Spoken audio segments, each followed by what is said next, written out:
अस्सलामु अलैकुम वरहमतुल्लाहि वबरकात। परवरदिगार आलम से इस्तदा है कि जहाँ भी रहें खुश रहें, आबाद रहें, शाद रहें। अल्हम्दुलिल्लाह इतनी अजीम तरीन मेहमानी में हम और आप जा रहे हैं। कायनात में जो उसका खालिक है अल्लाह सुब्हानहू व तआला, वो ख़ुद इरशाद फरमाता है कि ये रोज़ेदार हमारे मेहमान होते हैं। अब आप समझिए मेज़बान कितना बड़ा है, और जो उसकी नेमतें आपको ज़ाहिरी तौर के ऊपर शहरों में नज़र आती हैं, वो मेवात, वो बेहतरीन लवाज़िमात जो रमज़ान मुबारक में हमें और आपको नसीब होते हैं, वो दूसरे और बहनों में नहीं मिलते, ना उसका मज़ा मिलता है। ये है मेज़बान ने अपने मेहमानों के लिए बेहतरीन एहतमाम किए हैं। अज़ीज़ों, इंशाअल्लाह आज हमारी गुफ्तगू पैगाम जुमा में कुरान मजीद के सिलसिले से होगी। रोज़े के सिलसिले में दो एक जुमला अर्ज़ करूँगा और फिर आखिर में हालात हाज़िरा बहुत इख्तिसार के साथ। अज़ीज़ों दोस्तों, माह मुबारक रमज़ान इतना अजीम तरीन महीना है कि जिसके सिलसिले में अहादीस में जो कुछ बयान किया गया है वो आपकी खिदमत में जना वाला बयान करता हूँ, जिसमें पैगम्बर अकरम सल्लल्लाहु अलैहि वसल्लम की भी हदीस है और उसके साथ साथ दूसरे हमारे इमामों की भी हदीस है, जिसमें पैगम्बर अकरम ने इरशाद फरमाया अस्साइमु फी इबादिल्लाह व इन कान नाइमन अला फर्शिह मा लम यग़तब मुस्लिमन। कहते हैं कि रोज़ादार जो है वो मुस्तकिल तौर के ऊपर इबादत में शरीक हो जाता है जैसी वो रोज़ा रखता है, चाहे वो सो क्यों ना रहा हो। अगर सो भी रहा हो तब भी परवरदिगार आलम उसको इबादत में शुमार करता है। और मा लम यग़तब मुस्लिमन, और रोज़े में एक बहुत बड़ा बेनिफिट ये होता है कि वो बचा रहता है किससे? ग़ीबत करने से किसी बंदे मोमिन के लिए। नौमुस्साइम इबादतुन व नफ्सुहु तस्बीह। कहते हैं सोना जो है वो इबादत है, पैगम्बर अकरम इरशाद फरमाते हैं, और जो सांस ले रहा होता है वो सांस भी मुकम्मल तरीके से तस्बीह का सवाब रखती है। फिर पैगम्बर अकरम की हदीस है इन्ना लिल जन्नति बाबन युदआ अर्रयान ला यदखुलु मिन्हु इल्ला स्वाइमून। कहते हैं कि जन्नत में बहुत से दरवाज़े हैं और उसके मुख्तलिफ नाम हैं, और जन्नत का एक दरवाज़ा ऐसा है जिसका नाम रेयान है, और वो जन्नत के उस दरवाज़े में ला यदखुलु मिन्हु, कोई भी उसमें दाखिल नहीं हो इल्ला स्वाइमून, सिवाय ये कि जो रोज़ेदार हो। खुश नसीब हैं वो लोग जो इस माह मुबारक रमज़ान में अल्हम्दुलिल्लाह इस अजीम तरीन फ़ायदे को हासिल कर लेते हैं। सूमू तस्हू, पैगम्बर अकरम ने इरशाद फरमाया रोज़ा रखो और सेहतमंद हो जाओ। यानी इसका मतलब क्या हुआ? इसका मतलब ये हुआ, कुछ लोग सोचते हैं कि रोज़ा रखने से हम बीमार पड़ जाएंगे, कमज़ोर हो जाएंगे। नहीं दोस्तों, रोज़ा रखने से आपकी रूह भी मजबूत हो जाएगी, आपका जिस्म भी मजबूत हो जाएगा। क्यों? इसलिए साल भर तक हम मुस्तकिल तौर पर कुछ न कुछ खाते रहते बेचारा हमारा मैदा जो है वो परेशान हो जाता है, गलाते गलाते हज़म करते करते परेशान हो जाता है। मगर जब माह मुबारक रमज़ान आता है तो फिर सुबह से शाम तक उसको ज़रा सा मौका मिलता है आराम करने का। तो अब वो जो आराम, वो सेहतमंद अगर होता है तो पूरा जिस्म जनाब सेहतमंद हो जाता है। चूँकि इसलिए कहा जाता है उसको मैदे का उम्मुल अमराज, तमाम मर्ज़ों की माँ। तो उसका उल्टा कीजिए, तमाम सेहत का राज उसी मैदे में है जिसको हम और आप माह मुबारक रमज़ान में माशाल्लाह से उसको थोड़ा आराम देते हैं। अब आइए कुरान मजीद के सिलसिले से कुछ गुफ्तगू माह मुबारक रमज़ान की हो जाए। माह मुबारक रमज़ान में एक आयत पढ़िए आप, जिससे बिस्मिल्लाहिर्रहमानिर्रहीम, एक आयत, आम दिनों में एक आयत पढ़िएगा एक ही सवाब मिलेगा, मगर जैसी माह मुबारक रमज़ान में आपने एक आयत पढ़ी तो आपको पूरे 30 पारे कुरान करीम के पढ़ने का सवाब मिल जाएगा आपके नाम अमल में। इतना बेहतरीन मौका जल्दी खुश नसीबी को अता होता है कि बहार कुरान का नाम भी है रमज़ान मुबारक, यानी कि माशाल्लाह से जो नहीं भी पढ़ने वाले हैं वो भी बहुत से बड़ी तादाद में लोग माशाल्लाह कुरान की तिलावत करते हैं। मगर उसके साथ साथ आज जो हम आपकी खिदमत में अर्ज़ करने जा रहे हैं कुरान मजीद की तिलावत बहुत अच्छी बात है। कुछ लोग रेस लगाते हैं कि आज हमने 4 पारा पढ़ लिया, आज हमने 5 पारा पढ़ लिया, आज हमने 2 पारा पढ़ लिया, किसी ने कहा कि आज मैंने 10 पारा पढ़ लिया। अज़ीज़ो दोस्तों, वरत्तिलिल कुरान तरतीला, कुरान मजीद ने खुद कहा है कि इसको ठहर ठहर के पढ़ो, उसको दौड़ाओ मत। आप अगर आम किताबें भी जनाब वाला ले और मुसन्निफ के सामने उसको दौड़ा के पढ़िए तो वो नाराज़ होगा, आपसे खुश नहीं होगा।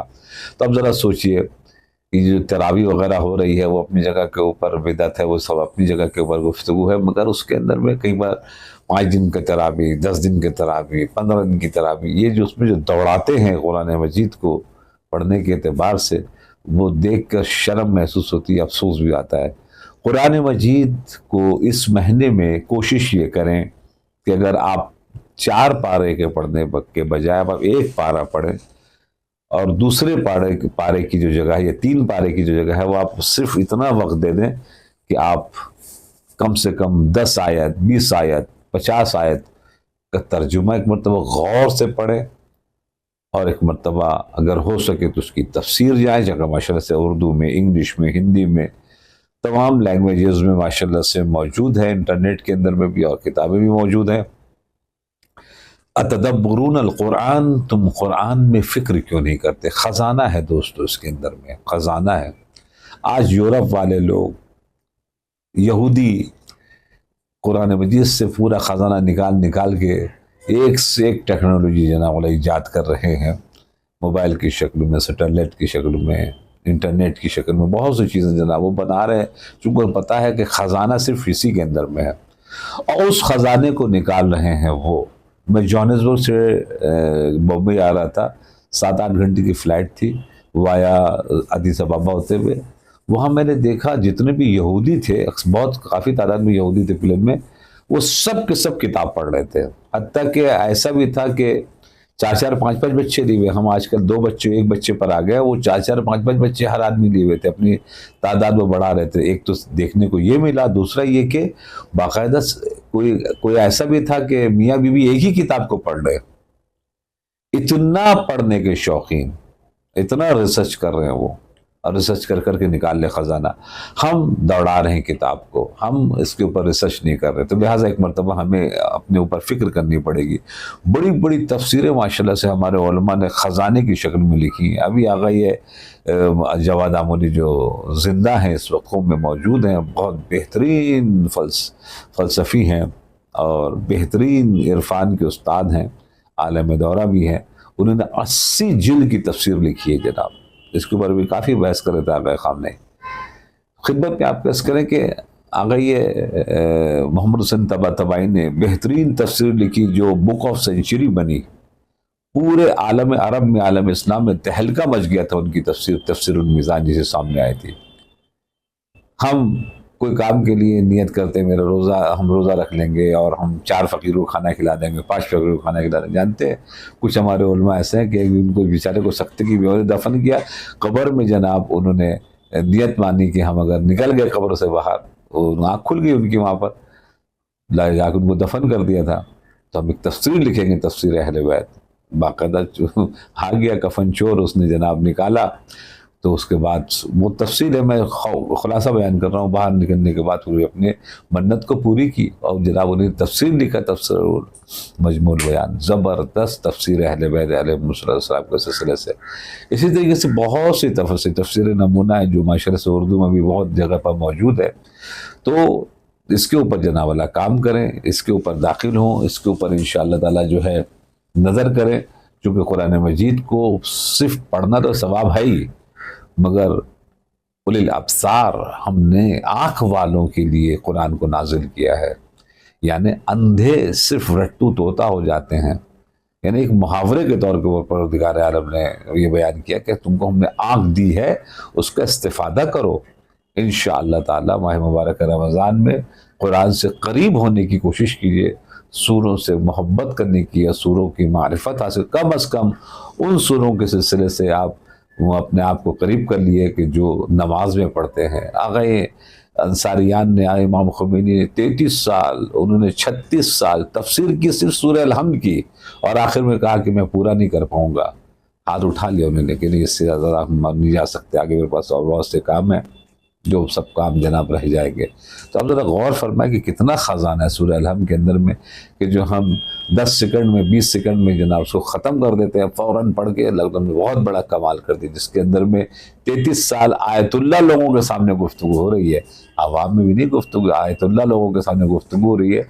और उन्होंने काफ़ी चीज़ें जनाब ख़जाने के तौर के ऊपर निकाल कर दी हैं। जब आगे मोहम्मद हुसैन तबातबाई से पूछा गया, जो वो मुफस्सिर कुरान करीम बेहतरीन है, बहुत बड़े हैं, शियों के लिए इज़्ज़त का सबब है मोहम्मद हुसैन तबातबाई साहब अल्लामा, तो उनसे पूछ लिया रिपोर्टर ने कि जब से कुरान नाजिल हुआ अब तक इतनी तफसीर हुई, तब कितने % तफसीर हो गई होगी? हम लोग 50% पहुँच गए कुरान को समझने के लिए, 80%, 90%।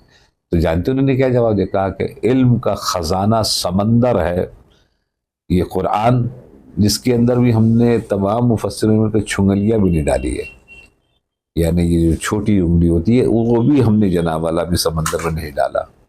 इतना ख़जाना जनाब मौजूद है इस कुरान मजीद के अंदर। तो कोशिश करें इंशाल्लाह समझने की, और कोशिश कीजिए कि जो भी माशाल्लाह से अपने सेंटर हैं, अपने इमाम बारगाह हैं, मसाजिदें हैं, जहाँ जहाँ तफसीर हो गई, जहाँ जहाँ नमाज हो रही है, मस्जिदों में, सेंटरों में, इंटरनेशनल हो या डोमेस्टिक हो, जहाँ पर भी हो, कोशिश कीजिए जो इसका स्पेशलिस्ट है, जिसने हौज़ इल्मिया या मदरसे का मुंह देखा हो, उसको हायर करें, उसको बोलें कि आप तकरीबन हर रोज़ आधा घंटे की, 1 घंटे की तफसीर जना बयान करें, ताकि हम लोग कुरान से करीब हो सकें।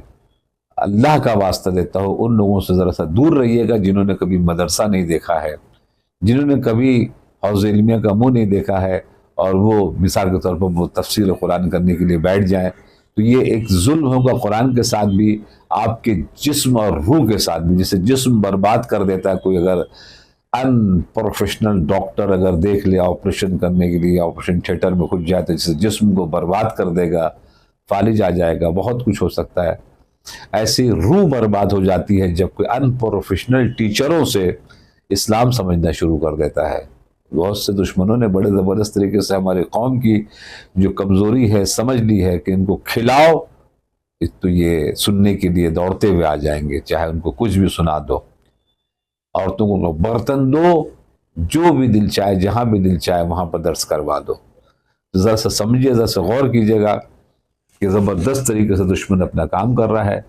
तो अपनी रूह को बचाने के लिए ज़रूरी है कि अपने बच्चों को, अपने नौजवानों को उनके हवाले कीजिएगा कि जो प्रोफेशनल है। जैसे आप अपने जिस्म को प्रोफेशनल को दिखाते हैं, वैसे ही कुरान मजीद की या इस्लाम की या तमाम क्लासेस वगैरह के सिलसिले में आप प्रोफेशनल पूछें टीचर से, आपने कौन से हौज़ इल्मिया से इल्म हासिल किया, कौन से मदरसे से इल्म हासिल किया, आप हमें कैसे बता रहे हैं?